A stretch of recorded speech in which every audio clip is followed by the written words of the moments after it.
Thank you for coming this morning. I'm Kathy Harder, president of P.E.R.C. I know it's cold out there, and it's so nice to see a nice group of people here. People will be trickling in as we go, but I thought I'd get us going here since I've got a few things to talk about. P.E.R.C. was started by the Dublin Schools PTO so that we can all pull our resources together and bring programming here for parents. By the way, this is that time of year when we begin to work on our next year programming, and if you would like to become involved, we would love to have you join one of our meetings. We meet the third Wednesday of the month at Dublin Schools Central Office beginning at 9:30. It's totally always welcome. Also around the table to help us developing programming is Nationwide Children's Hospital, Centero, ACT, and of course Dublin City Schools. We have a great committee of parents, and I'm so grateful to them for all the work that they do to bring all these programs together.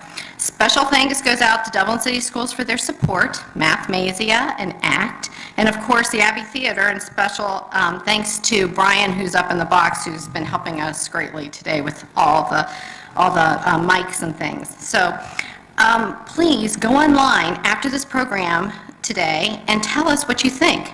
Thanks to Amy Spears for putting it on the website. You can fill out a survey. You go to Dublin P.E.R.C., then you'll see evaluation form, click, and it only takes a moment, but it helps us tremendously with programming. Also, we're videotaping today. The program does have a lot of audience participation, but if you're asking a question in the audience, the cameras are still just going this direction, just so you know.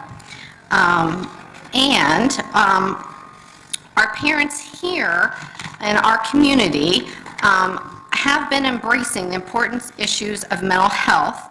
Mark your calendar for two very important programs. On March 15th at Dublin Scioto High School, Kate Fagan, who wrote What Made Maddie Run, I encourage you to get the book, join one of the book clubs, and come and hear her speak. It'll be very informative and it'll impact your life. Also, Saturday, March 9th, it's called Be Well, and these cards you'll find out front, and it also has all the important dates that I've been talking about. But Be Well, it's a joint effort with Dublin and Hilliard City Schools. It'll be an all-day event that will touch families, students, social wellness, and digital wellness. It's going to go into all the different areas there. P.E.R.C. helped out just a little bit by contacting some of our previous speakers, and many of those you'll see that day as well too. And they're all doing it for free, which is a very kind thing to give back to our community. Let's see. Oh, and if you can only make it to one program that day, that's fine. But if you can stay the whole day, there's going to be an online where you sign up and fill out for your classes. It hasn't been out yet, but it will be soon. P.E.R.C.'s next program is April 10th. It's here at the Abbey Theater. Our topic is how to talk to your kids about sex at any age. That might change, but that's pretty much the gist of it. And so Kristen Torrens is from Centero, and she's going to be our feature speaker. All right, let's talk about grit. Norman Shub from the Gestalt Institute, has been a very popular speaker for P.E.R.C. for many years. He could leave you with so many tools with any style of parenting that you had. I would see so many people in the audience taking notes and talking about it later, about what they heard here from Norman. And we were so sorry that he passed away. It's just a little over a year ago. But Gestalt Institute reached out to P.E.R.C. and mentioned that they were working on some talks again and bringing out the same tools that Norman did. And today, I'm happy to say that we have two great speakers here with us to talk about grit, growing resiliency in today's world. Let me introduce you to them. Matt Dunatchik is a licensed psychotherapist who graduated with a master's degree in clinical mental health counseling from the University of Dayton. He works with teenagers, adults, families, and parents. He enjoys leading workshops in the community that support growth and understanding. He believes we all have the capacity to change and to experience fullness of life. Libby Steele is here. She's a licensed psychotherapist who graduated with a master's degree in clinical mental health counseling from the University of Dayton. She works closely with individuals and their families to provide a supportive, engaging environment for real and lasting change. She is especially skilled in listening to and working with parents and families and enjoyed teaching families to connect in a deeper level. I'm happy to introduce them today. Thank you. All right. So, thank you, Kathy. I don't know how many of you have ever seen Norman Chubb speak or know of him. He was our mentor. He was our clinical director. He taught us so much, and we are honored to be able to continue the work he's done to share the tools that he has created and harnessed over his 40-plus years of working in this field. And so we're honored to be here for him, and we're honored to have you here, not necessarily for us, but for your children, because the fact that you're here speaks volumes to your desire, your want, your ability to be the best parents you can be. And at the end of the day, that's what builds this in your children. You guys being here, challenging yourselves, being aware, walking away today with some tools that you can immediately start implementing.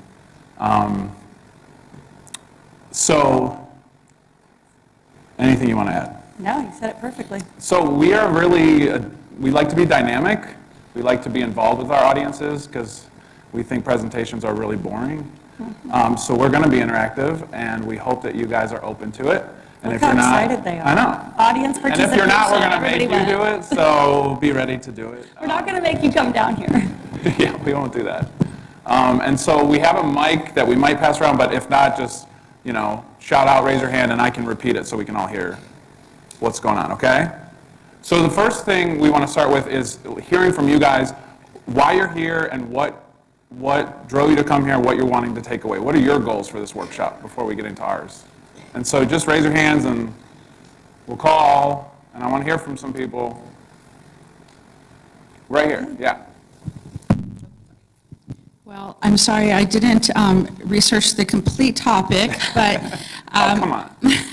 but anything that the Gestalt Institute does is great. And I honestly think my personal experience, grit is what got me where I am today. I did not go to college, kind of a troubling childhood type of thing like that. So I think my grit really got me where I am today. Good. Absolutely. Thank you.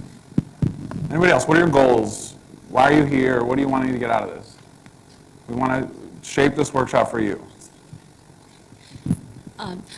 Learning some more coping skills for kids to handle what's coming their way when they get disappointments at last minute, and how you help them through it and grow and try new things, and confidence. That's a lot, okay. No, thank you. Anybody else? Let's hear from some more. Yeah, back here. I think I come from a school counseling background, but with my own children, I have a hard time with responding to them. Okay. And, I know that I shouldn't say, don't feel like that. That's like the number one thing you don't say to kids. But so good you just know having that. more tools with responding to them when they are having disappointments and that sort of thing. Yeah, It's hard. it is very hard. That's a great one, and we're going to talk a lot about that. Kathy, you're going to get a workout today. I'm ready. All right, who else? One more. Let's hear from someone else. What brought you here today? Right here in the green. Getting my daughter through like the mean girl middle school years. The mean girl middle school Middle school years. years. How to help her. School year. Yeah. The best years, right? Right, all of you. Oh. I saw another hand down here somewhere. There we go. I was just going to say, we kind of grew up with the idea that you just suck it up and you figure it out, and not everybody wins. And I struggle with not being so much that way and what the balance is, because I really do think you need to learn how to fail when you're little, or else you're going to be in a mess when you're older. And I Absolutely. need some balance and kind of know how much to do and how much not to. Did everyone hear what she said? You need to learn how to fail when you're little. Did everyone hear that? Yeah. I'm seeing some head nods. That is, thank you for sharing that, Yeah. because that is a huge thing that we believe, that children need to struggle. Children have to fail. Children have to make mistakes, and it's our job as parents to create a space that they can do that safely, and that's really one of the goals that we have. So thank you for sharing that. Just a show of hands. How many of you struggle to watch your child fail? Yeah, Yeah. almost every single hand. And if you didn't raise it, you weren't listening, right? It's because it's hard. It's so hard. It's harder for us sometimes. So these are our goals for the workshop. And we hope that, like I said, that you walk away today, even if it's just one thing that you can start implementing tonight with your kids, whether they're your own kids, kids you work with, if you're a teacher or a counselor, or in any sort of field where you're interacting with kids, because this can be translated across any relationship with kids. So a child's assertiveness, and this comes from letting them struggle, helping develop that, strengthening their ability to self-advocate, to ask for what they need, supporting them to resolve conflicts independently. So how many of you parents who have multiple kids feel like a referee sometimes? Yes. That's another part where we can pull a little bit away from parents and let our children figure it out for themselves. Especially when, and I know, Libby, you have multiple kids, when your kids are fighting and then they come running up to you and they say, Mom, so-and-so did this, so-and-so did that. And you immediately want to step in and like start mediating, right? You either want to step in and start mediating, or you want to like, everybody's in trouble now, and everybody go away because this is nonsense, right? And then depending on your mood, right, you go either way. You can, turn on your Daniel Tiger mom and help, right? Or you can be like, okay, and goodbye, all of you. Neither of them is super helpful, and we'll get into how we can kind of empower them to sort through that and still think that we were, really engaged with them as well and feel that warmth and support. Yes. All right. Responding, somebody said responding, so responding supportively and empathetically, which sounds really easy, but it's not, because we're all humans and we all have our own stuff that we deal with. Gaining tools to help them struggle. And the last one, should have memorized these, learning the importance of appropriate risk to build resiliency. So how to help our children take risks appropriately. So can everyone see this, or is my big head in the way? I feel like, okay, good. So let's get started. So we kind of broke this down into 4 steps. We really like steps. Norman really liked steps, so you guys can take notes. And so the first step, the bedrock of really parenting, it's one of the core skills of parenting, is building an emotional connection with your kid. And so we're going to spend some time talking about what that is, how it looks, and some ways that we as parents can incorporate that, whether we're doing it or not doing it, to really help create the space for the kid to feel safe to struggle. So, we have a question up here, and it's very vague, and it's vague on purpose. And I want you to think about this question. What are your kids learning from you? And this could be what they learn from you by watching you, what they learn from you by what you say to them, what they learn from you by how you talk to them, what are they learning from you? And I really want you to be honest and think about it. And even maybe just think about the last few days or this past weekend. What are they learning from you? Not what you hope they're learning from you, but what they are actually learning from you. Or if you're really paying attention, what do you see them learning from you? We can wait too.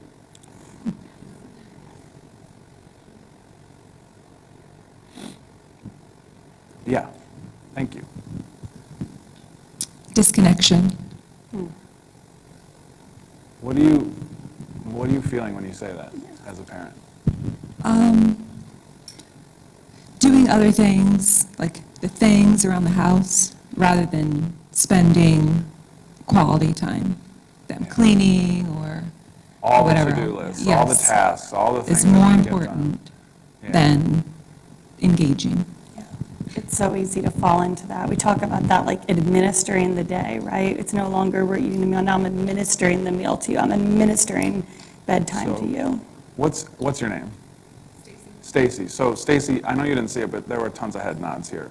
And to support Stacy, who else does this? Who else feels this way? That what we're actually teaching our kids is disconnection. That other things are more important than them. And I know that's not true. Yeah. So thank you for the honesty. Yeah.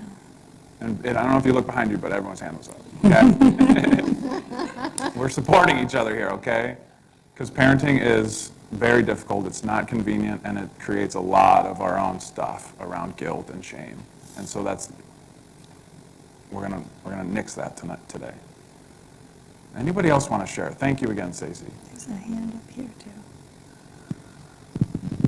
I'm going to head this way. Oh, over here. Thank you. Yeah. I think they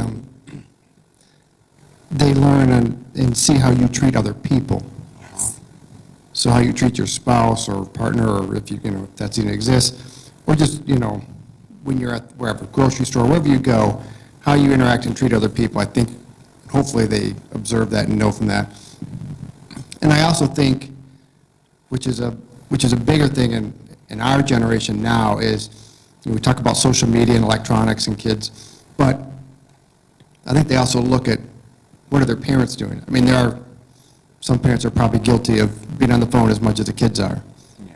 And, we try to teach our kids about, at least for me, about electronics and video games and things of that sort and interaction with others, but are you teaching a good example for your kids? Or, hey, you're on the phone 12 hours a day, so why are you telling me not to be on the phone 12 hours a day? So just things like that, I think, are a couple that stick out to me. Great. Modeling. What are we teaching our kids through modeling? Our relationships, how we interact with technology. Yep. Anybody else? Thank you. Yeah, right here. Oh, sorry, I saw her first. You're right there, Kathy. So. Sorry, thank you. I think to be perfect, my daughter's told me she'll cry and she'll say, I know I don't have to be perfect, but when you yell at me multiple times about doing it, right, I feel like you want me to be perfect. So I can tell her as much as I want that it's okay that she makes mistakes, but then I blow up after I ask her 10 times to get ready for school, and she remembers the blowing up, Yes. and I remember the 9 times before that I allowed her to make that mistake. Yes. Yeah. And so who else does this? Who else? Yes. Look around the room at the hands. Like, the anger comes in, and the anger is what the kids remember. That's right. And this is, in my opinion, one of the hardest parts about parenting, is being able to own and be aware of yourself in a moment. And it's not like you're not going to get angry. It's not like you're not going to yell. Because it happens. Thank you for sharing that. Okay. So I'm going to let Libby, so you guys actually touched on these a lot, so, you're way ahead of the game already. So pat on the back to you guys. So we talk about how do children learn to be in the world, and we say they do that 3 ways. And again, we touched on this a little bit, but it's how you treat each other, meaning your spouse, your partner, the people who are helping you to raise this child, how you treat the world, so how you treat the grocery store cashier, how you treat the server, and how you treat them. Do you get down on their level and engage with them? Are you disconnected? Are you short with them? So it's those 3 ways: how you treat your family, your spouse or your partner, those helping you, how you treat the world, and how you treat them. And the takeaway from that is that more is caught than taught. We can talk at our children, we can lecture them, we can explain. They will watch what you do and they will emulate it. How many of you have little mirrors running around at home? Your body language, your facial expressions, your tone, and some of it is so perfectly timed and in context, and it's like, oh, that was me, right? That was me, and they throw it right back at you. They're watching you. This is not brand new information, and it's exactly what you said. How are they watching me interact with those around me? And that leads them to that emotional connection that we're talking about, which is the foundation of them building this resilience, building their tolerance for the world, building that grit. It starts with that emotional connection. They have to feel that. So, thanks, Libby. Yeah. So what is an emotional connection? I mean, it's a word we're throwing around. We like to look at it as it's the open channel between myself and my child, or myself and whoever I'm connected with emotionally. And the open channel is, for us as parents, is our ability to really just remove all our thoughts, all our feelings, and attend to our children. Now, again, easier said than done. Because what children want, it's not the time that we're with them necessarily, it's the amount of connection they feel from us. So if I'm a taskmaster and I'm always, running around the house doing chores and having them, trying to get them to do it, or just throwing a TV show on, it's hard to be emotionally connected. if it's bedtime and they're trying to share with me and I'm worried about my day, or I have a big presentation the next morning, or my mind is somewhere else, they will sense that. They will not feel connected to you, and they'll want to share with you. And they'll sense it. And again, this is, I'm going to say this all day, this is another very difficult part about parenting. How do we remove ourselves to attend to our children? And that's what the emotional connection is. And again, this is the bedrock that we want you to take away from here, where children will learn to be in the world and develop their own resiliency, develop their own ability to handle difficult things in life, because they'll know they can come to you and share it with you so that you can help guide them by them helping themselves. So an open channel. So how many of you feel like, how many of you know, especially if you have younger kids who maybe act out a little bit, or if you haven't really connected with them, you notice that their behaviors shift a little bit. Who notices that? Anybody? Or has, if they had a younger child? So this is a sign for younger kids. They will get attention because they need it. So children will get attention no matter what it is, negative, positive. So if they don't feel emotionally connected to you, the channel's not open, you're not there to really attend to them, they will find a way to get your attention. A lot of times they'll act out, a lot of times they'll break rules, a lot of times they'll push your buttons because they're getting attention. Now, it's not good attention, but they're getting it. And what that does is it doesn't help them struggle with what's actually really going on for them. It shuts them down. Can I add something to Yes. that? This is part of the benefit, too, of that emotional connection. I look at this as almost the inverse of that moment when we've got 15 minutes to leave the house, and I have gently said, notice, what do you need to do next to be prepared? And then I come in the room and we're doing Legos instead, and it's like, put on your shoes, right? Up until then, I had been gently engaging with them. It's the inverse for kids. Up until that moment when they have done something negative to get your attention, my guess is that they have already tried.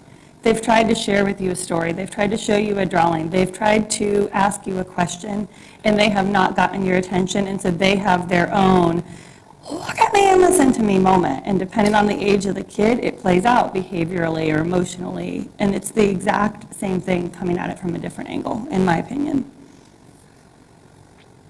And so, we were talking a little bit about younger kids, but with teenagers, this looks different too. A lot of teenagers will just withdraw. They naturally withdraw. It's part of their development. Mm-hmm. But they'll withdraw from you from even trying anymore because they feel, as time has gone on, that you've taught them that they can't come to you with an open channel. And I'm not suggesting that's happening. It's just to have you guys think about what this is and be aware of your own parenting. Because this is, and we're going to say this a lot today, parenting is not convenient. Your children are going to be open when it's the least convenient time for you. Literally, the least convenient time. Yeah. And we've noticed, and we've seen in the research, the biggest times for kids are bedtime and in the car. Yeah. And that's, if you can even know those moments with your kids to create a space for yourself, to do your own grounding, to do your own mindfulness so that you can be present with them if they're ready to be open. That's fantastic, but it might be at a random time when you are not ready, and that's the time they need you, and that's what attending to them I'm talking about.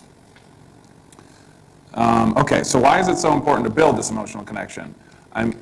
It's so important because this is where children learn to struggle. This is where children learn to wrestle with the world, to wrestle with their thoughts and feelings, and then learn from you and the family what it means to feel safe to express.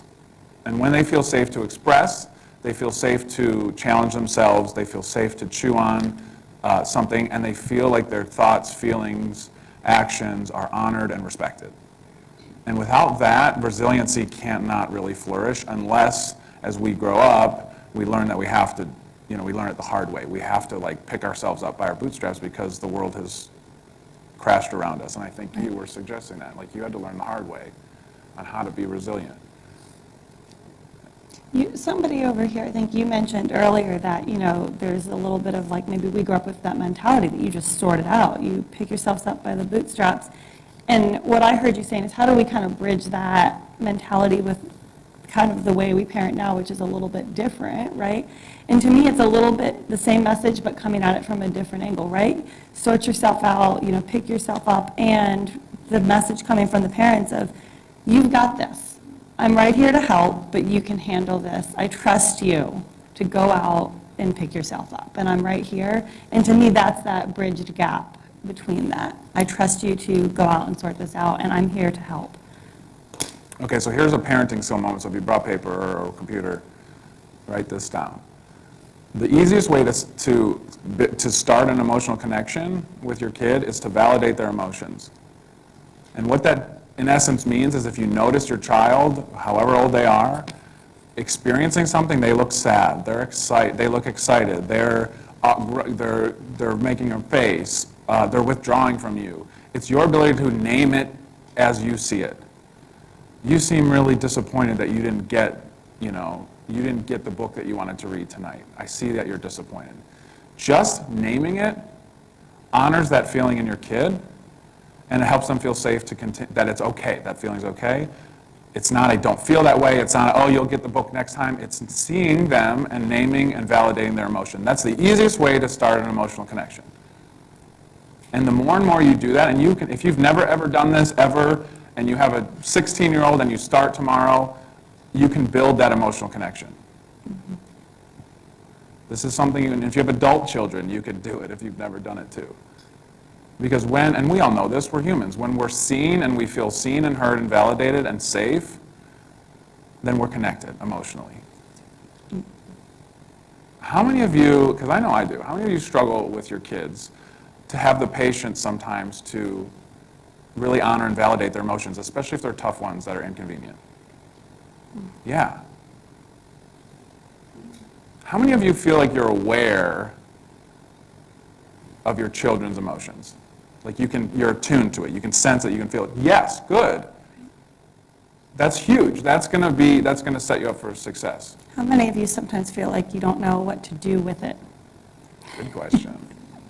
Yeah. So here's what you do with it. You name it. That's it. There's nothing else to do.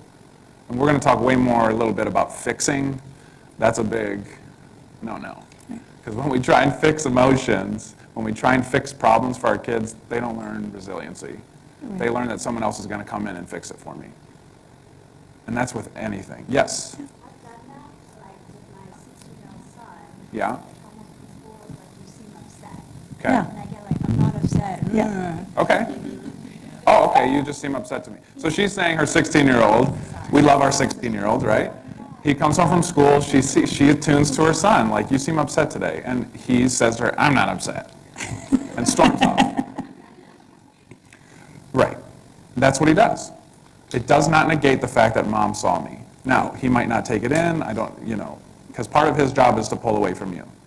But what he will know that mom is there, and when he's ready and he wants his channel to be open, he'll come back to you and say, however he says it, yes, I'm struggling. Now, it might not be as convenient or easy like that, or it might come out sideways a couple weeks later. But if you continue to do that, he will know when he's ready that mom's there. So when he says it, you say you seem upset, and he grumbles and storms off, don't do anything with it. Or if he's still sitting there, you can say, oh, I'm sorry, I just thought your face told me that you seemed upset today. That's it. Don't push it, don't negate because he can be angry at you or he can be shut down. But yeah, especially with teens, it's difficult because they will respond like that. Yeah. Why not try and get it out of them? Who tries to get it out of them? Because that's a good question. Yeah. And how many people successfully get it out of their kids? Because if you do, sometimes, if you beat them down enough, no, I'm kidding. This is a great question, because this is where I believe parental anxiety comes into play. I see my child struggle, and I want to embrace them. I want to fix it for them. I want to make sure they're okay. Or I'm suspicious that I know what's going on. And I want to know. Is that what you said? Yes. I want to know. I want my child to share with me. I want to know what's going on in their lives. I want to know. Why do you want to know? Tell me. I'm picking up. Because I want them to be able to be open with me all the time about whatever's going on in their life. I want them to be open with me all the time about whatever's going on in their lives. Who else feels that way? Okay. I feel that way too. The struggle with that is it's not our right to know what's going on in their world all the time. They are not our property. They're our children, and it's our jobs to create a space where they want to come to us. The third hardest thing about parenting is this. They're our children, like we want to know, we love them and we want to know everything about them. But part of, especially as children get older, they need to not share everything with you. They need to go out into the world and find other places to get their needs met as they grow up. Now, if they're little ones, I get what you're saying. And that's part of the anxiety as a parent. Like, I want to know. And so if the anxiety is intense in the moment, we want to shake our kids and get it out of them. They will respond very differently to when you can name that emotion, like you seem off, or you seem upset, or you seem mad. They will take that as mom cares, or dad cares, or, Aunt Susie cares, versus mom wants information out of me. Dad's trying to grill me. That sort of thing. And it's a different thing, and if I can believe that mom notices that I'm upset and wants to know, and I, storm off and say it's nothing, I guarantee I've gone back into my bedroom and I have somewhere registered that, okay, mom noticed. And I more likely, if it can be a gentler approach, and we've got a way that we talk about that, but if it's a gentler approach, I am much more likely to circle back and say, I'm not mad, I'm embarrassed. Or I'm not mad, I'm disappointed. And little by little put it out there. And I will do that because I believe that you care how I'm feeling and not because you want my information. Yeah. I just wanted to say, I have boys from 2nd grade up to 9th grade, and especially with the older boys, sometimes they don't want to talk to you. So if you come home and you're like, hey, are you all right? And they're like, yeah, I'm fine, or no, whatever, they don't want to talk, and you're like, well, do you want a hug? I mean, it's super simple, but what I find is they'll take the hug, and then they'll walk away, and then if it's really bothering them, they'll come back and they'll be like, okay, this is what happened, and sometimes they don't want to talk about it, just like sometimes I don't want to talk about stuff going on, because you just don't want to think about it at the moment. That's But right.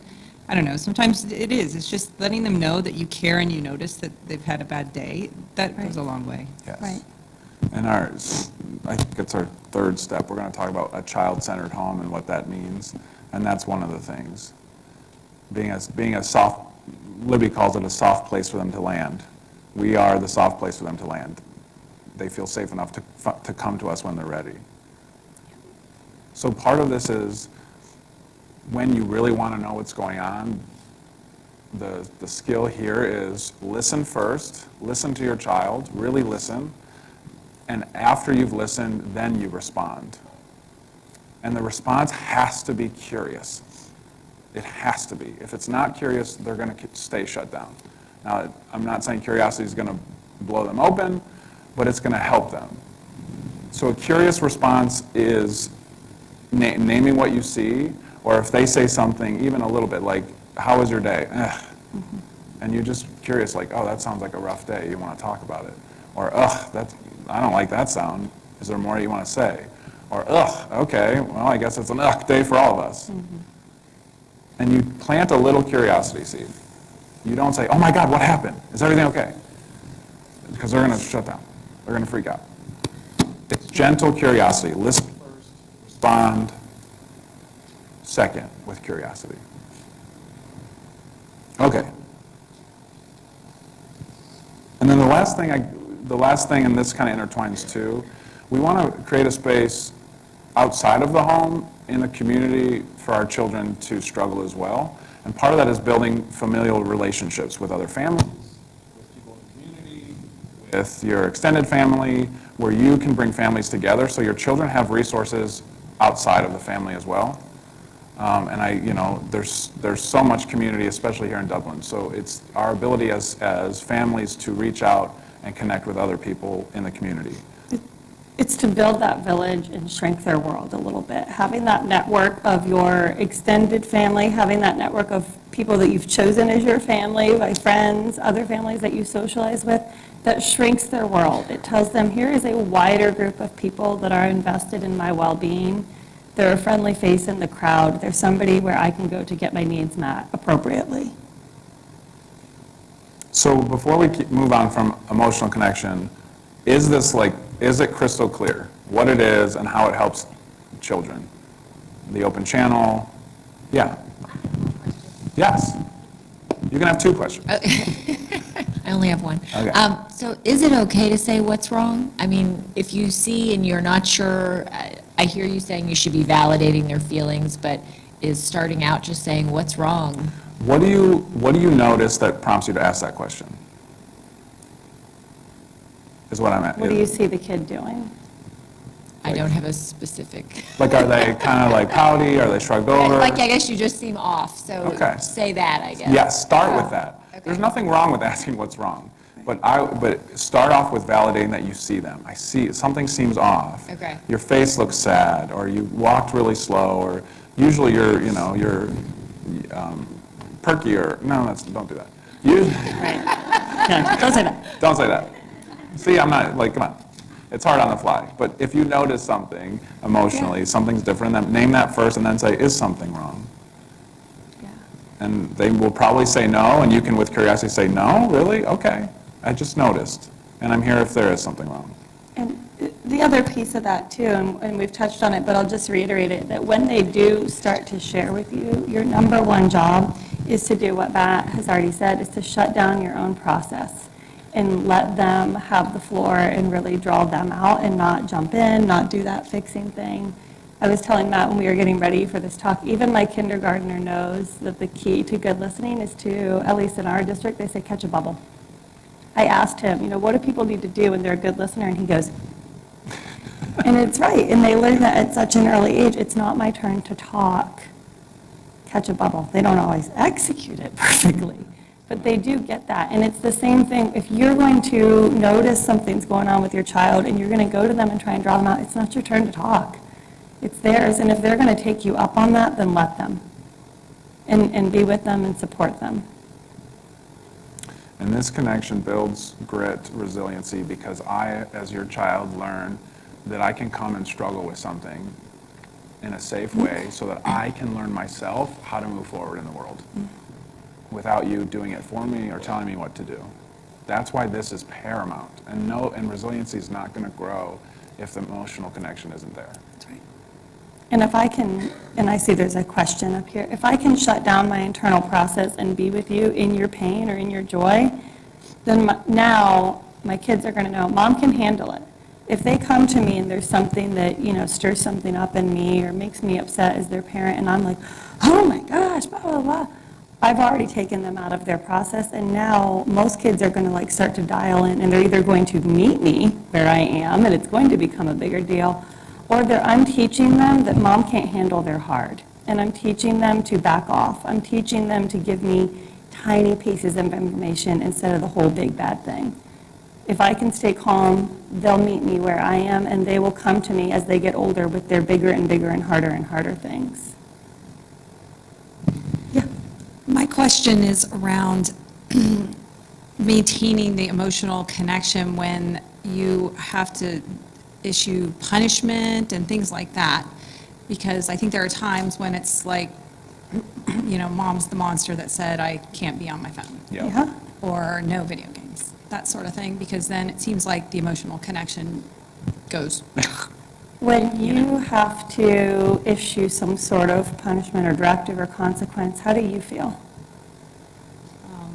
I don't feel good about it. I don't like doing it. Right. But, even if I try to rationally explain to my 13-year-old why that has to be done, I'm still the monster that's issuing the punishment, and he doesn't want to talk to me. Sure. So, I don't know. And you're a safe person to be mad at. Yeah, Yeah, I guess. You are both encountering there one of the rough edges of growing up, and it feels bad for both of you to issue a consequence. And we'll get into that as we go a little bit further about kind of the ways to navigate that. But I can't tell you that we have like a magic way to navigate that where it's not going to feel bad sometimes, because it does. And the best thing you can do to maintain that emotional connection is not to talk them out of their anger or sadness at you and let them have it and say, I know you're mad, I know you're frustrated, I can see that you don't understand. When we're calm, we can talk about it more, but this is the thing. It still has to be. It still's happening. And you can be mad and I can handle it. You can be mad at me and I can love on you and we can sort that out. Yeah. And this question is a great segue to our Yeah, next. and I see another hand back there. What she just said, the thing that I've been noticing lately, and I have a 6th grader, that's going through the hormones and all of that now, is the timing. Trying to explain where I'm coming from when she's mad, gets me nowhere. No. But sometimes if I wait till later, when she is in more of an apologetic mood, and then I try to explain, it can sink in. That's right. That's right. And that's another, being able to come back to it is very important. So in the moment they're angry, they're not going to be open, and you just honor their anger and let them know, I see that you're angry and this is frustrating, and this is the rule and the expectation, but I know it's frustrating. And we can talk later. And then come later, and you as the parent need to initiate the talk later. Is there more you want to talk about? Are you still feeling upset? Do you have more questions about what this house rule is, or whatever that happens? But yeah, when a consequence is coming due, the emotional connection's gone in the sense of they're open, but you can reach out to them by honoring their anger or sadness or disappointment. Right. And so this next section around the family container is going to explain this in way more depth. Absolutely. So, well, this is just, I don't know why. I put this on here because this just highlights, as humans, our basic needs. And for children, I mean, children need this too. And so we want to be sitting with our children in a space where they feel love and belonging and esteem, because in those parts of the pyramid, that's where resiliency grows. So obviously we all need our physiological needs, food, shelter, things like that. Safety needs. So safety needs, my physical safety and emotional safety, and that's what emotional connection does, is create that safety so that I can move up the hierarchy and feel my love and belonging with my family and feel my esteem. So I thought it was important to put this down.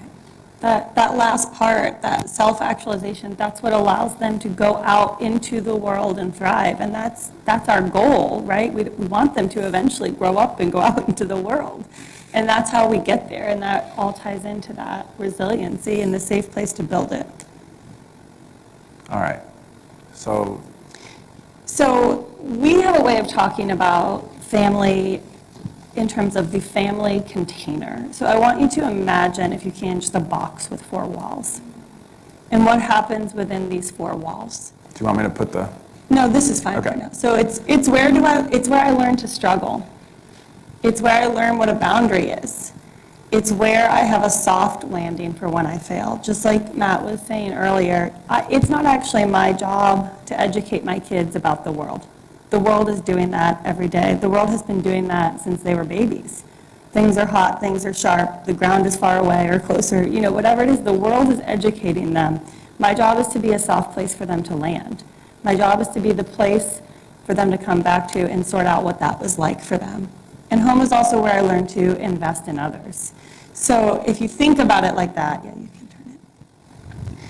So picturing this family container, and I'll back up a little bit. So I'm a visual person. It helps to picture it literally this way. Within this family container is where I can do all of these things. I don't want to go around the room, but if you just think off the top of your head, do you have any concept of how many rules you have at your house or within your family? Is it a lot? Is it more than 4 or 5?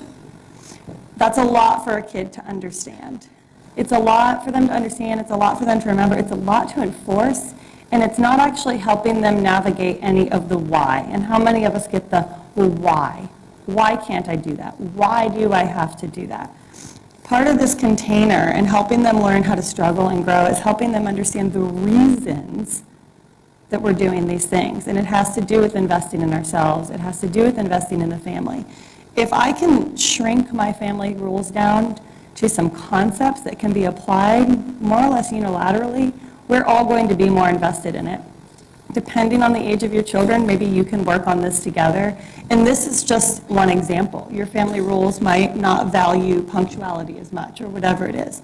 So if I understand that in my family, the expectations are that I'm respectful, that I'm accountable, I don't blame others, I own what I've done, that I'm punctual, I understand what's expected of me from a timing perspective and I handle that, and I'm honest, even when it's hard. That can be traced back to really any manner of grievances. We don't jump on the couch because it's not respectful of our things. We don't go into our brother's room and take things without asking because it's not respectful. And if we've done it, we say, yeah, you're right, here it is. Next time I'll ask, because that's honest. If I understand that the family needs to be out the door at 7:30 as I get older, I'm going to do my best to be ready because that's part of our family container. And all that mom and dad need to do is remind me of these 4 things, so that as I get older, it's not a litany of things. You know, don't take the car at this time, don't talk to this person this way, don't do this, don't do that, don't do that. It's, how does this relate to what's expected of me? And am I operating within the bounds of that? Does anybody have any questions about that? Does anybody have, yeah? Well, that just comes across more positive, say, be accountable, be functional, be this, as opposed to don't. Yes. Right. Yes. She said feels more positive because it's be, not don't. Right. And it's a very clearly defined expectation. It's, you know, we do this thing, and we'll talk about this a little bit more later, like, be careful, don't do that, right? It comes out of our mouth, it comes out of my mouth all the time. But what I really need to do is say, notice that you have 5 minutes left and you're still at the breakfast table. And let them kind of sort out what that means for them, right? Notice that you're swinging that thing right by your sister. Make a different choice, please, right? These sort of things. That's all going back to this, and I want them to take ownership of it so that they're invested in it. What can happen within these 4 walls is that they have the space to fail.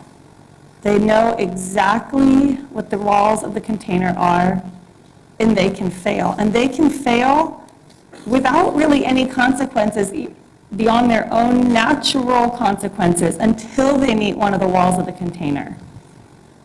So for instance, if my kids are fighting, and it's because one of them took something that belongs to the other, okay, well, now we're not being honest, now we're not being respectful. They're navigating that. They're within the walls of the container, and maybe they hurt each other. This happens, right?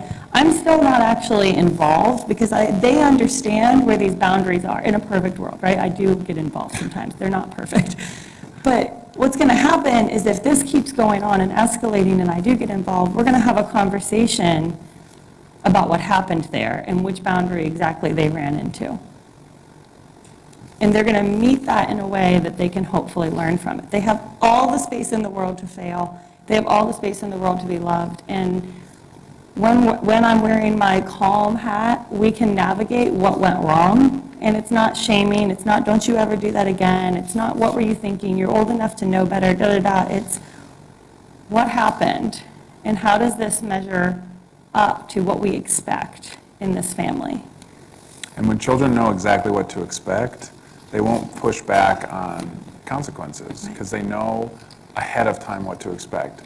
So when they butt up against the wall and they push against it and mom and dad need to enforce a consequence because of it, they won't push back because they know ahead of time, like, okay, I've made a mistake and I now have a consequence and I'll serve my consequence and my parents will, and the consequence will be over and we'll start right back where we were. And I now know where that wall, where that boundary is a little bit better. And I'll talk about the consequences here in a second, but the other point I want to make about this container too is it grows naturally with the child. So, you know, my kindergartner's world is still pretty small, but it's still operating within these things. As he grows up and grows older and wants more freedom, we're going to keep having conversations about how does he operate within the container when he's 2 towns away visiting his cousins. How does he operate within the container when he now walks to school and home by himself? Does he understand that I'm expecting him to walk through that door at 3:15 and he doesn't get to on the fly make a change and stop by the playground or do this and that? He has to, because he's not going to have a cell phone in 1st grade, 2nd grade, walk home and have a conversation with me about it because it's respectful, it's punctual, it's accountable, it's honest. And if he's late, when he walks in the door, he's not going to make up a story, well, you know, I got lost. It's 1 straight shot down the road, so I'm not buying that. He's going to say, I forgot. I got distracted. I ran into so-and-so. And then his container is going to shrink back a little bit until I can trust that he's going to operate within it. He's not going to walk home from school. And that's a consequence. And it's not, I'm not mad. He's not really even in trouble. It's just, okay, you weren't ready yet. So we're going to shrink your container back down a little bit. And that's really, you know, Norman used to talk a lot about punishment versus consequence.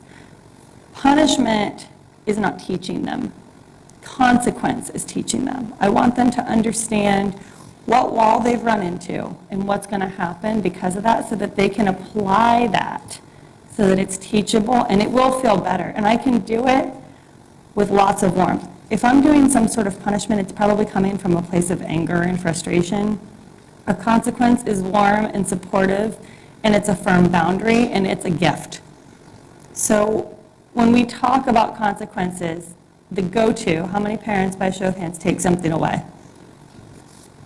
It's a really easy consequence, right? Well, this is mine now. The consequence really needs to be relevant, in my opinion, to what's happened. So, for instance, if my kids are fighting over a toy, yeah, I'm probably going to take that toy. If they have come and involved me, now I'm involved, and the consequence is we're just not going to have it. But if I have had one of my kids, or any kid, and this is what I advise to parents, run into one of these walls, if they've been disrespectful with me, if we talk about, what we're going to do as a family that day, and one of them is being really mouthy or just generally disrespectful, I'm not inclined to take something away. I'm inclined to add something in as a consequence. So you took something from the family bucket with your attitude. You stomped around, slammed doors, body checked your sister on the way through the room, mouthed off to your parents. You have taken something from the family that morning, and now you need to put it back in. And that's teaching them that there's a consequence to treating the people who are invested in them that way. So I need to put something back in. I'm going to do a chore. I'm going to sweep the kitchen floor. I'm going to do something for my sister. I'm going to apologize to my dad. And not in a, you better say you're sorry, but in a way that I've had time to reflect on it, and I can come in and say, when you said, are you ready yet? And I screamed in your face, I should have just said, actually, I am. I was mad that you didn't notice that I'd done it. I was proud that I was ready. And now we're going to talk about that. It's not necessarily like a big overarching, thou shalt not. It's just, you need to put something back into the bucket that you took out, because we are a family that's invested in each other. And it won't always feel good. And it will not always go smoothly. They might not go anywhere that day until they've swept that kitchen floor, because that's what the parents or the adult agreed was the thing they were putting back in the bucket. But the more you do it, and the more you do it consistently, the more it will work. And one of the things this teaches is, as a child, I have options. Yes. So a lot of teens that I see who feel like they don't have options will lie. They'll make things up because they don't feel like they have any other options. And what this teaches kids is I have options. I can be honest. I can do different things and the consequences. I can think about this differently. And when I'm faced in a moment, I now have options. I don't have to just lie. I don't have to just do this thing that I've always done. I could do a variety of things. And when I have options and how to handle the world, I have more resiliency. I'm able to handle more unique tasks that the world is throwing at me. And so the container creates the space for kids to learn options. And how do I handle different things that come my way? Yeah, I see. My question is, you said that they're mouthy, and instead of taking something away, you have them sweep the floor. So two things I'm not sure, because you mentioned that it should be related. I'm not sure I see sweeping the floor as being related. And also, I don't really want them to associate if they did something wrong with chores. They need to do chores because they're part of our family, and that's a family contribution. It's not because necessarily you did something wrong. It needs to happen. The floor needs to be swept. So can you help me understand that better, please? Absolutely, absolutely. And I totally understand what you're saying. And in any family, the kids should have chores. Once they're a certain age, there should always be something that they're expected to do because they're part of this family, and because, with love and support, because mom said so. Right, Oh, yeah. right. That's No allowance that's for a whole chores. other talk. Yeah, that's another talk. But this is the thing. When I say the consequence has to fit, right? What I mean is, am I repairing or am I learning something that I need to learn from that? So if I'm super disrespectful and mouthy just about, I don't know, my morning, I am going to reinvest in the family. And not sweeping the floor, folding extra laundry, doing something like that. It's not like a punishment, like you have to do an extra chore. It's you were not treating your family with respect, and that's eroding our connection. When you come at me like that, with that venom, it's eroding our connection. And you can have the kid come up with it if they're older and that feels better. This did not go well this morning. You need to do something to put back into the family bucket. When you come home from school today, I want you to be prepared to tell me what you plan to do to put that back together. And they might surprise you. And let them come to you with that. And that's what we're talking about too with the options. Nothing that they come to you with, as long as it's not, a total joke, like how about I move out or whatever, right? But everything is a valid option. It's worth exploring. So if they say, well, I guess I'll just never talk to anybody again. Okay, that is one option. That might be difficult. I would miss you. I love the things you say almost all the time. What else could we do? What are some other options? And help them explore that spectrum of things that they could do so that their wheels can start turning and they can start thinking about that. Does that help? Thank you for asking that question. Yeah. Because that's... Question way at the top, and I think I'm maybe too close to the control room, so I moved over here a little bit. One of the things you touched on as far as when our kids are kind of middle school, high school now, and a lot of what they do is disrespectful to each other. We've added, I picked this up someplace, it's not my idea at all, but we added writing letters to each other, not really like love letters, but letters of apology that have to have a certain number of sentences or things like that. Right. And I'm not kidding, my 11-year-old has them framed in his room, like the I way love his that. brother and sister feel about him and what a great kid he is and that sort of thing. But I think, it's kind of on the chores topic, it's not necessarily a punishment, but they do have to sit down and think about all the good things about their sibling because they called them a name or they, said they were stupid or that sort of thing. And so I think that's another, it's not necessarily an action that's going to, clean the house, but it's an action, to your point, that may fill the bucket again. No, that's exactly right. It's putting on display for themselves and for each other that investment that they have and putting that investment back in. And I want to be clear too, one of the things, and I saw there's a question, we want to advocate, we are never advocating for permissive parenting. I am not saying that if your child is being super disrespectful and mouthy to you, that you do nothing. I'm just saying that they need to understand part of the other than just that's obnoxious. Why are we adjusting that? And it's because it's eroding the connection, and that's why putting something back in is important. Now, if my kid is using their technology inappropriately, I am going to take it. But it's not just going to be a blatant, well, you were mouthy to me this morning, and I know that the cell phone is a pain point, so now it's mine. But if my child is being disrespectful to me about money, if they're being disrespectful about time and their punctuality, and they're not doing things that tell me I can trust them, I'm going to take away the thing that's causing the trouble. And I'm going to have them earn it back, not by chores, not by all these things, but by sitting down with me and having them understand where they lost control of the situation and what they need to do to have it back. It's not just, that's mine because I know that's going to work. Yeah. I had a question kind of piggybacking on what everyone else was discussing, where you were talking about how they have damaged like the family, eroded the family connection. Yeah. Sometimes, and I thought, well, I'm thinking through having this discussion, and sometimes I feel like I would be a little bit hypocritical because I have also eroded the family connection in that interaction. So I just wondered if you could talk about that, like. Absolutely. That's a great Can I question. take this, Libby? Yeah, please. So this goes back to how we model for our children. So when you're aware that you've eroded the family connection, you have to own it. You have to say to your family, oh my gosh, I messed up. Oh my gosh, I hurt you. Oh my gosh, I've disrespected you.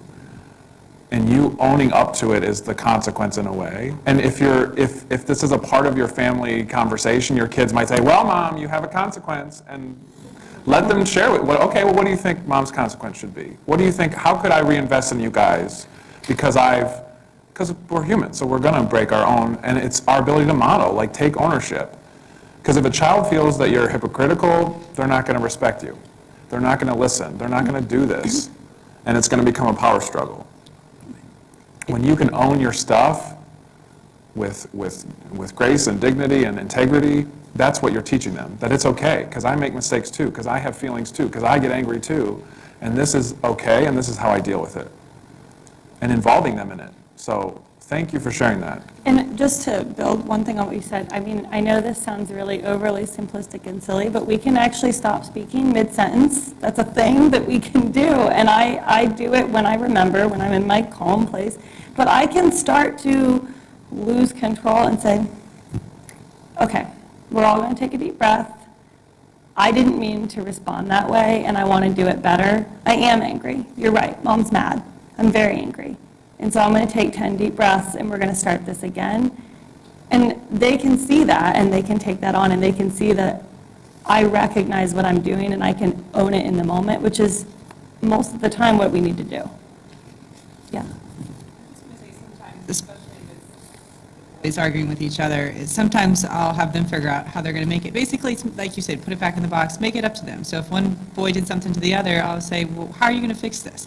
And sometimes they on their own come up with a good solution, sometimes they don't. And so then I'll say, well, if you don't have a good solution, let's ask the person you wronged. And then they'll offer an idea.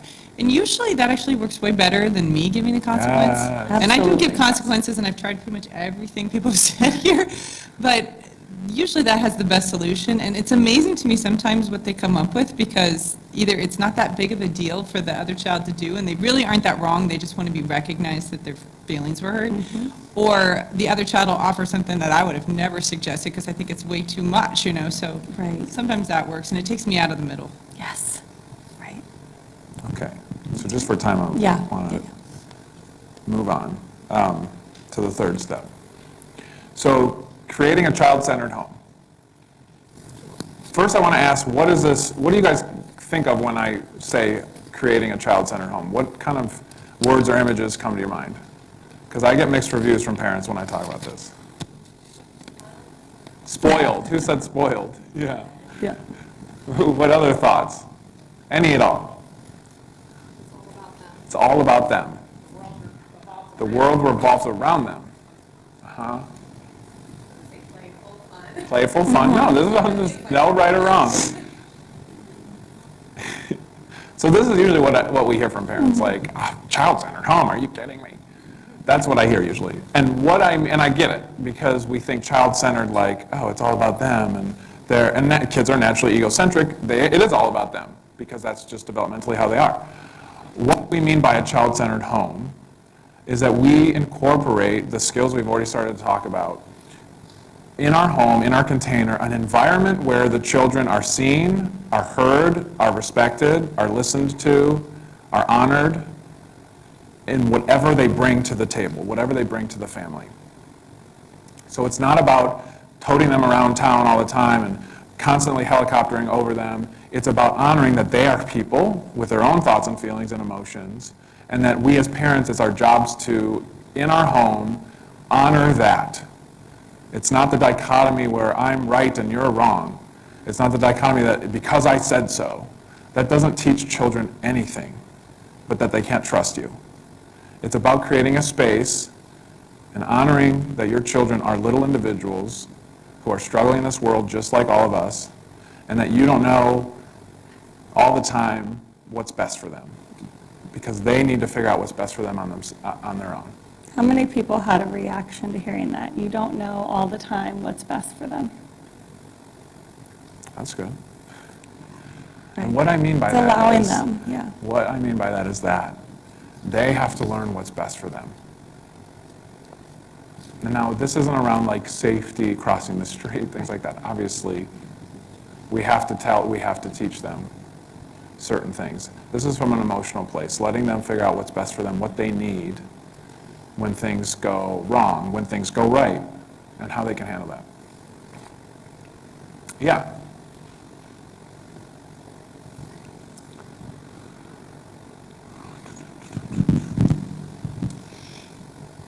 If you've created an environment like this, but you have another parent that is not present all the time and doesn't necessarily parent in the same way, and you don't have teachers that are responding in a similar type way, and your children recognize that, then how do you help them through their understanding of feeling safe and respecting and whatnot, and then them not feeling respected when it comes to a teacher or another adult that they feel that they should be able to trust because they are used to this environment?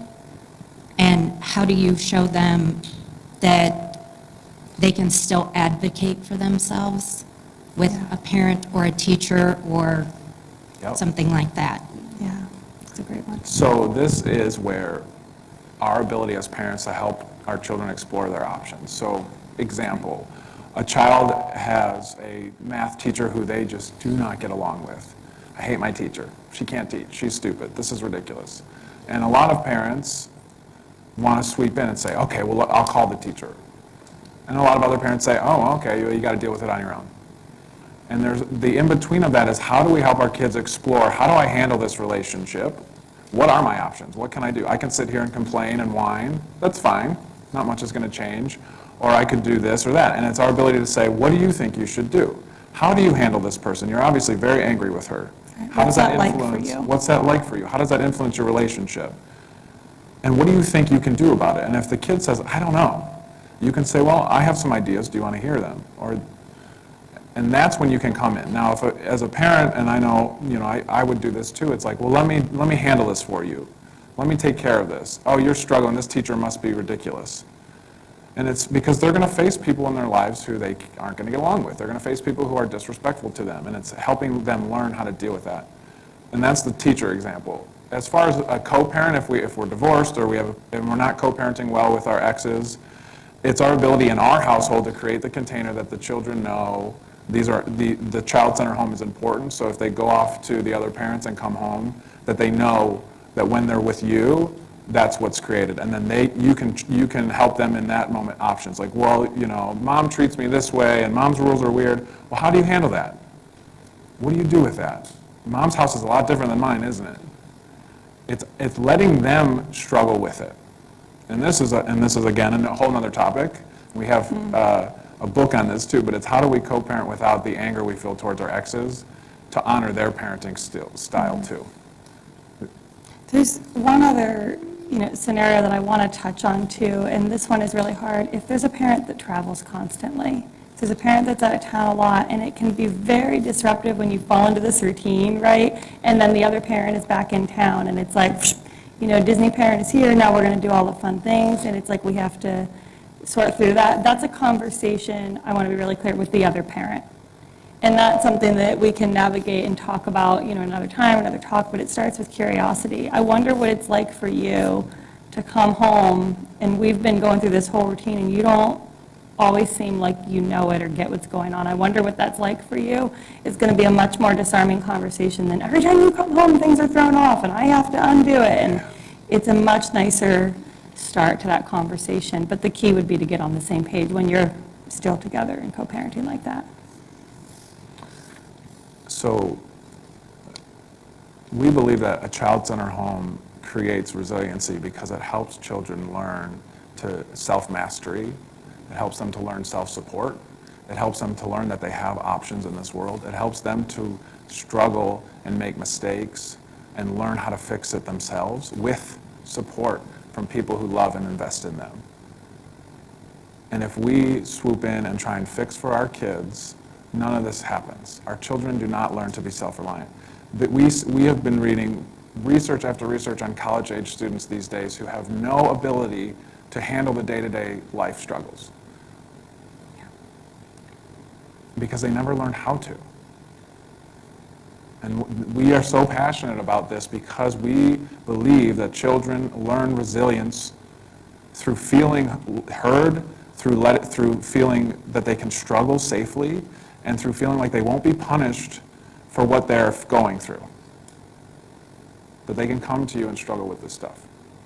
That's that we believe a child-centered home is. It is not giving them everything they want. It's not dropping everything to take them wherever they need to go. It's not about letting them be spoiled. It's about letting them struggle in a safe place. Any other thoughts on the child-centered home? When children feel safe enough, and they'll take risks. And Libby's going to talk a little bit about risks and why risks are very important for kids. I think it's the next one. Yes. So when we say start young, we really mean it. When you have a little one that starts walking and you do that thing where you follow them around, right? That's already that letting go process. It's letting them figure out their footing. And that continues on through adolescence into young adulthood. We just back up further and further, right? We have this idea about keeping our kids safe. And I think from a cultural perspective, some of the reading we're doing as Americans, we're really obsessed with it. We just want them to be safe. And a lot of the research that we're reading, a lot of the things that we're encountering as we work with families is that it's really more important for them to just be safe as necessary, right? For the kid to start to understand their own boundaries, their own parameters, their own abilities, to start to navigate that. And that's a little bit what I was talking about earlier. Safe as necessary, understanding the risk, understanding more than just be careful. I don't want to just keep hollering, be careful, or don't, or stop, or pause, whatever at my kid. I want them to understand what it is that I'm concerned about so that they can decide if it's appropriate, if they want to take that risk. I was telling Matt, this is such a great illustration of this. We took a walk and one of my kids, we just had to get out of the house. It was freezing, so we bundled up. There were snow pants involved, but like we had to get out of the house. And one of my kids wants to go to the playground. I say, no, we got the dog, da-da-da. I mean, for blocks, the pouting. You know, the inching along, getting in front of his sibling, this sort of thing.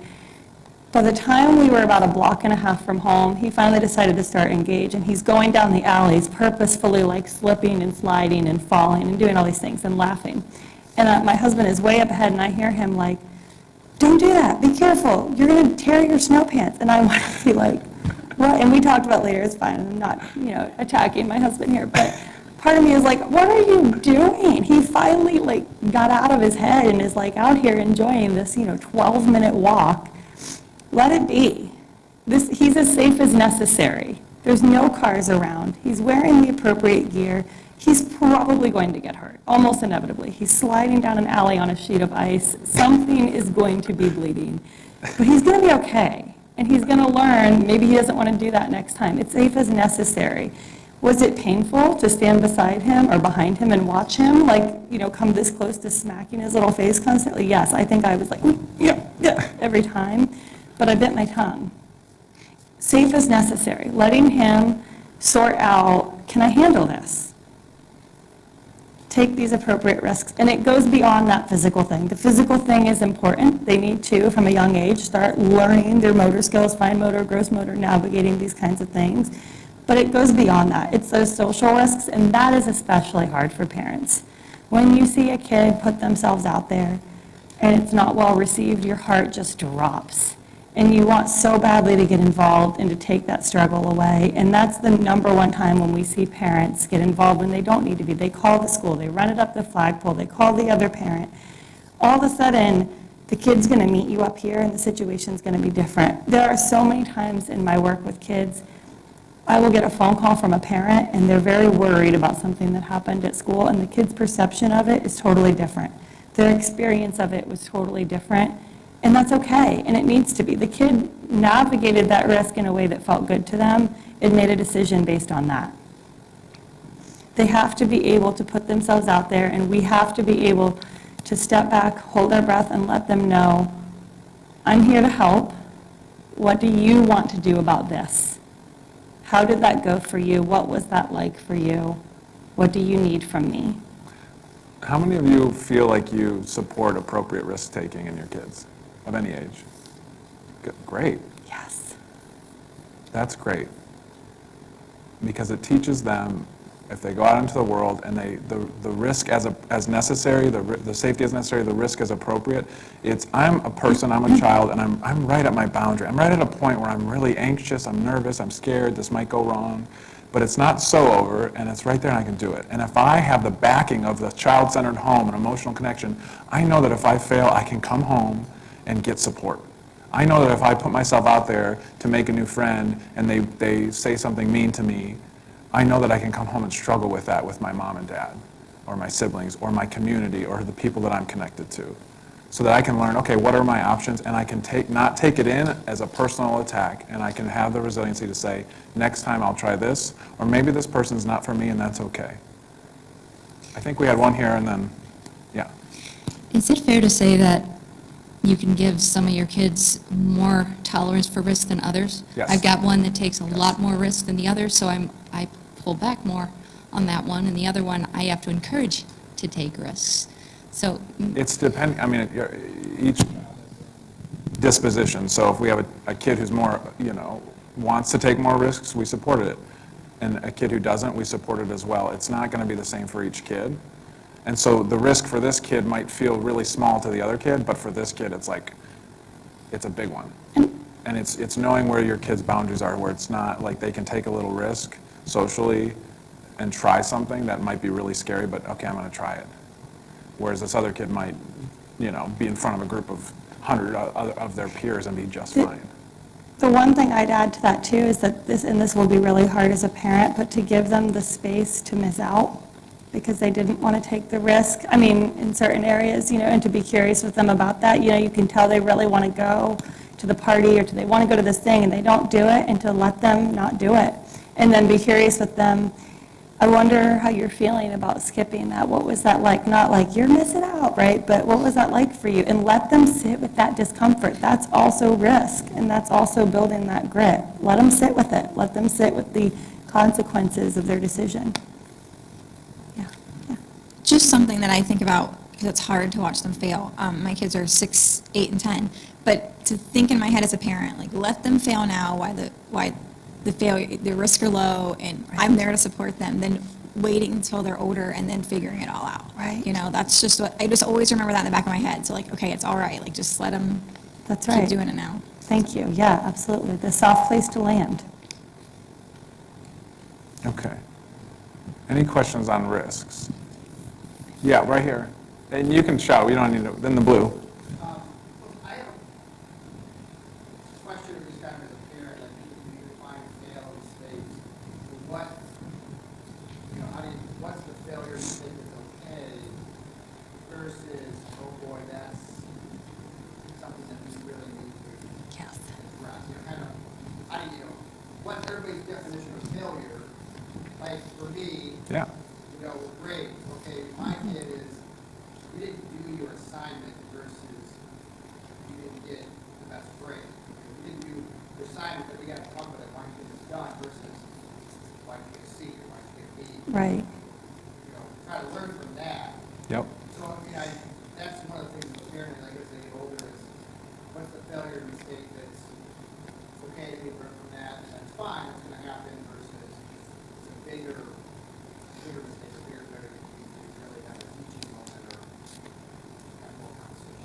Yes.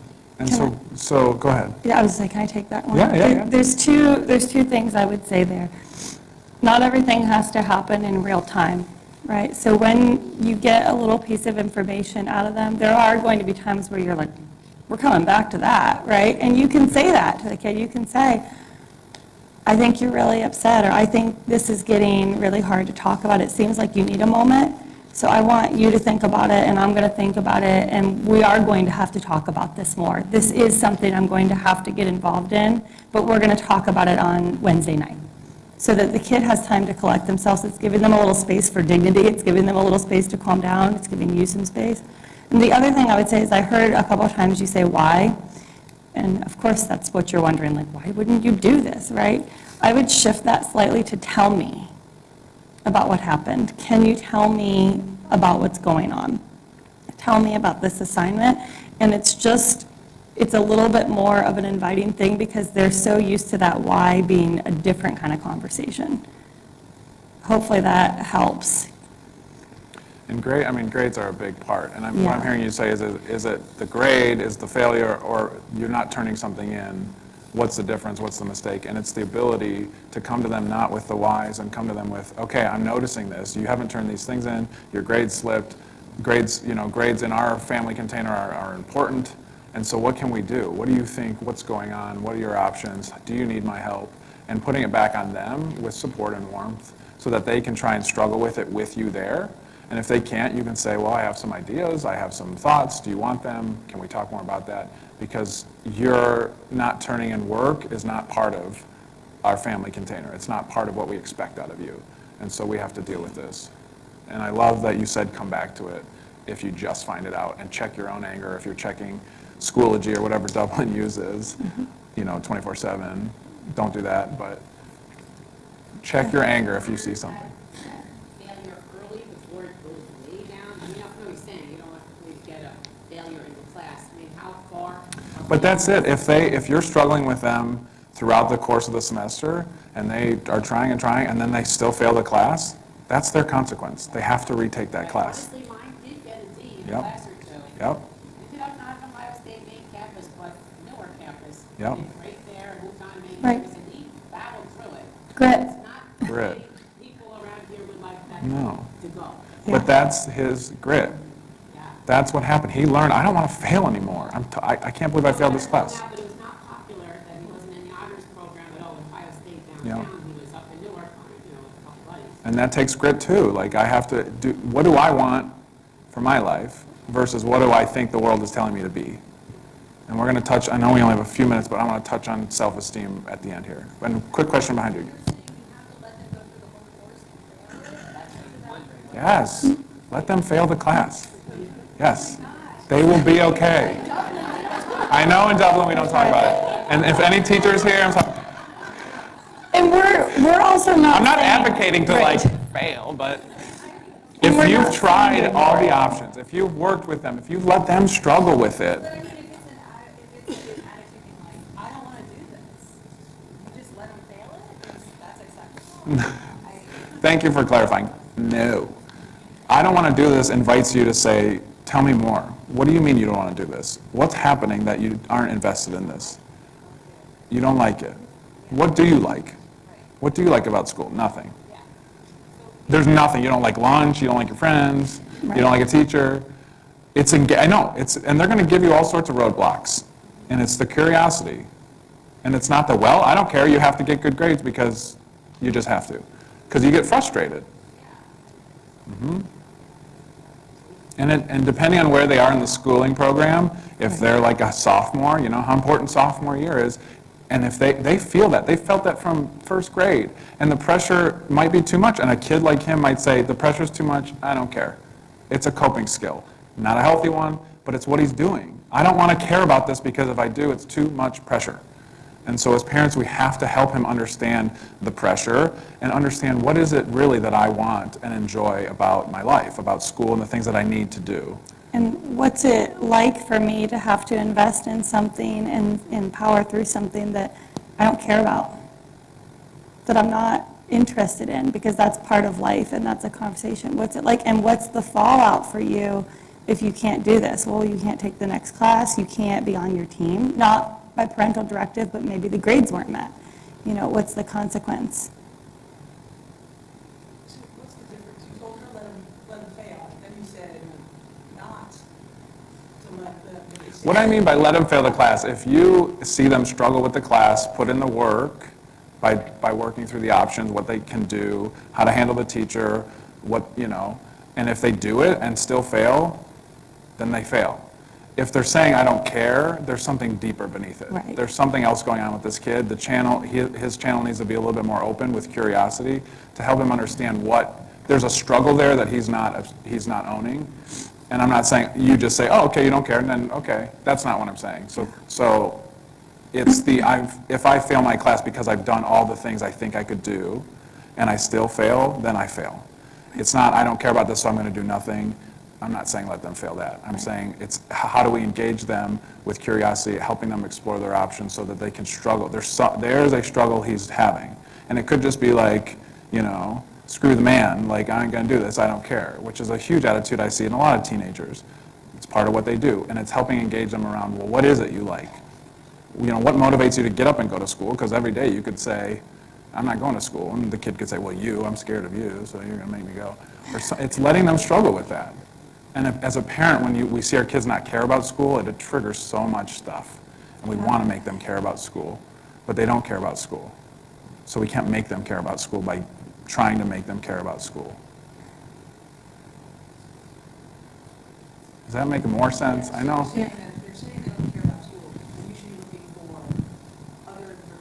Yes. Yeah. Yes. If they say I don't care about school, don't ever talk about grades. Stop talking about grades. Grades are too much pressure on kids. Talk about what is going on in their struggle about school. And I guarantee you, for 9 times out of 10, it's going to be about the pressure they feel. And I think that goes back to the container and the consequences, the accountability. Right. If this is one of the things that you expect in your house, it's not about getting the A or the B or the C, but doing your best, And it's an opportunity for the container to grow and shrink. If we've sat down, halfway through the quarter or semester and we've gone, oh boy, we are off the rails here, what's going on? And we come up with a solution together, and I, as the kid, don't do it, now my container is going to shrink because I didn't meet it. Yeah. Just a quick comment. I've kind of seen the opposite of that happen. It was with a close relative, and she, as soon as her son started struggling, she would rescue him and ended up doing a lot of his work for him. I'd be like, what kind of grade did you guys get? Way too much. And he's in his first year of college now and struggling in a really negative, bad way in terms of failed the first. He just never developed that resiliency because she was just always enabling him and rescuing him. And it came from a place of love. Like, I love my son, I love my kids, I don't want to see them struggle, I don't want to see them fail. But then they go out into the world and they don't know how to. And the burden is falling on colleges and universities, and a lot of kids are dropping out, failing, coming back home, and then parents have no idea what to do now. And that highlights exactly, one of the things that we wanted to end with as we're coming up on time is you cannot teach resilience. You cannot teach it. You have to back off and create space for them to grow it, to grow that grit. You can't teach them. You create the space. So we have like 2 minutes. Unless... 3 minutes, 3. yes. Okay. I can do this. So this is another, we do a whole workshop on developing self-esteem, but this is the final part. With all these other things are in play to be able to help our kids have the internal resources in their self-esteem. So it's really what it looks like. It's kind of like a multi-step process. So the first one is identifying in your child the things about them that you notice in their character, their personality. Maybe it's their warmth, maybe it's their kindness, maybe it's they're a good friend, maybe it's they're really creative, maybe it's that they already have determination and resiliency. And it's your ability with yourself and your spouse, if you're married, to talk about each of your kids and come up with 3 or 4 personality character traits that you notice about them naturally. Maybe they're really funny, they got a great sense of humor. And it's noticing these. And it's when you experience one of those traits in a moment, as a parent, when you see it right there, there's the kindness. Like, it's authentic. You don't have to prompt it. It just comes right out of them. It's your ability to see it in the moment and name it to them. And just let them know gently, wow, you were so nice to, you were so nice to your sister. She was struggling and you went up to her and said a really sweet thing. And you say it. And that's it. And the more and more you do that, as you see these things in your kids, they begin to believe that these are the things about me that hold me up. These are what Norman coined as steel rods. These are the steel rods that I have from my feet to my head that hold me up when the world whips around me. When the wind blows and I want to fall over, they hold me up. And they're my internal resources to face the world and have resilience. It's my internal resource, right? And it's that, to build on that, it's the difference between the difference between the self-confidence and the self-esteem. Confidence is, oh yeah, I believe I can go and do that thing. I've got this. And the self-esteem piece is, if I can't, if I fail, I'm going to be okay. I'm still kind. I'm still funny. I'm still curious. And question. Yeah. We'll point those things out to our son, and he'll come back with, no, I'm dumb, I'm stupid, nobody likes me, I have no friends. So are you pointing them out when you see them, or are you pointing them out trying to be like, to take away his struggle? Because I know as parents, and it's like you say it, but it's not as you see it. You say, oh, you're so good, or you're so nice, and it's in these moments where maybe he's struggling. What I'm talking about is when you see the niceness, when you see the kindness, when you see the whatever, the creativity, that's when you name it, because that has more power. Because what begins to happen is he starts to think, no, Mom, I'm dumb, and you're just telling me that because you're my mom. You have to tell me that. That's what he's going to start saying. And it's the subtle shift of saying it when you see it in a moment. Does that make sense? Because we want to build our kids up, and we think giving them and giving them and giving them builds them up, but it's that connected point when you really authentically see them in a moment do something from their character that you believe is a good thing about them, that's when you name it. Because then later, as he grows up, he can rely on that to when he's feeling dumb, to really challenge it, like, okay, I'm feeling dumb, but no, actually, here's times that I haven't been. And he can fight back internally. That's the internal, and then the external is he always knows he can come to you, Mom, and get his needs met. I need something from my mom. I need to struggle with this, and I can go to her. That's his external resources. Yeah, I have that.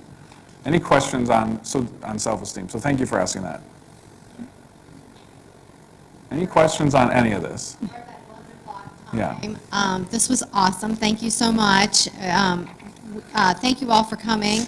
Also, this evening we'll be back here, so tell friends, send spouses, and so forth. Also, you have some books out back too for sale as well too. So thank you again for all coming. Thank you. Thank you.